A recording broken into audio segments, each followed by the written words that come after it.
यदि आप हमारे चैनल के सभी गाने को पसंद करते हैं तो डीडी प्रोडक्शन हाउस के यूट्यूब चैनल को लाल बटन दबा के सब्सक्राइब करें और घंटी के निशान को जरूर दबाएं।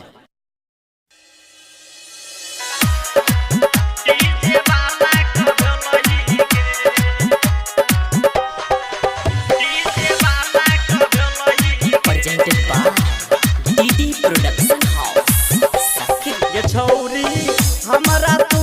पटलही डीजे वाला कभलही गे ये छौरी हमरा तू पटलही डीजे वाला कभलही गे डीजे वाला कभलही गे डीजे वाला कभलही गे बोला के गाछी में नहीं कूदलही डीजे वाला कभलही गे ये छौरी हमरा तू पटलही डीजे वाला कभलही गे DJ Sumit Satish DJ Sumit Satish DJ वाला कभलही गे presented by DD production house Sakri. ये तोरा कथी के छेलो गुरूर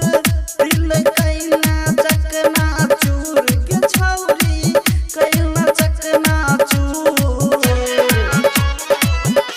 ये तोरा कथी के छेलो गुरूर दिल कैना चकना चूर के छौरी कैना चकना चूर कि हमरा बदनाम तू के देलही डीजे वाला कभलही गे ये छौरी हमरा तू पटलही डीजे वाला कभलही गे DJ Sumit Satish DJ Sumit Satish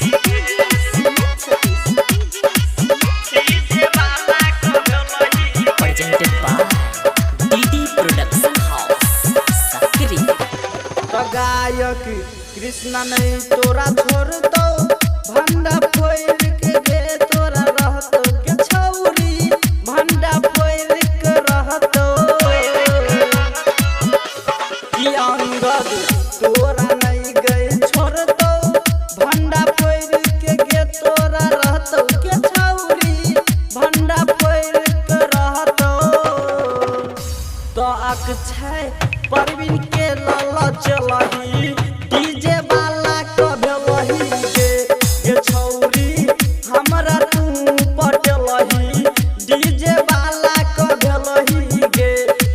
DJ वाला कभलही गे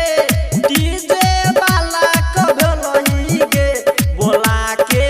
गाछी में नहीं कूदलही डीजे वाला कभलही गे ये छौरी हमरा तू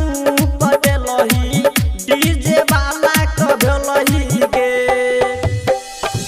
recording by DD production house Sakri 97 084 45 722।